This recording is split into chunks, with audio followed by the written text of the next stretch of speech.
আসসালামু আলাইকুম রহমতুল্লাহি বারাকাতু। একবার এক নাস্তিক এক আলেমের সাথে তর্ক করতে করতে বলল যে দাড়ি রাখা প্রকৃতি বিরোধী কাজ। আপনারা যে দাড়ি রাখেন এটা ঠিক নয়, কারণ মানুষ যখন ভূমিষ্ঠ হয় তখন তার দাড়ি থাকে না, অতএব দাড়ি কেটে ফেলতে হবে, এটাই যুক্তিসঙ্গত। তখন ওই আলেম তাকে বলল, তাহলে মানুষ যখন ভূমিষ্ঠ হয় তখন তো শুধু দাড়ির ব্যাপার নয়, বরং মানুষের তখন দাঁতও থাকে না। তাহলে ওই অনুযায়ী এখন তো আপনার দাঁতগুলো সব হাতুড় দিয়ে ভেঙে ফেলা দরকার। যদি দাড়ি না রাখা যায় তাহলে আপনার দাঁতও রাখা যাবে না।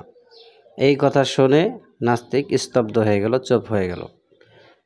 তো আমাদের প্রত্যেকটা ক্ষেত্রে খেয়াল রাখতে হবে, সব জিনিস আমাদের যুক্তিতে ধরবে না। আল্লাহ তাআলা যে বিধানগুলো দিয়েছেন প্রত্যেকটাই যুক্তিসঙ্গত, কিন্তু আমাদের এই ব্রেনে সেটা ধরবে না।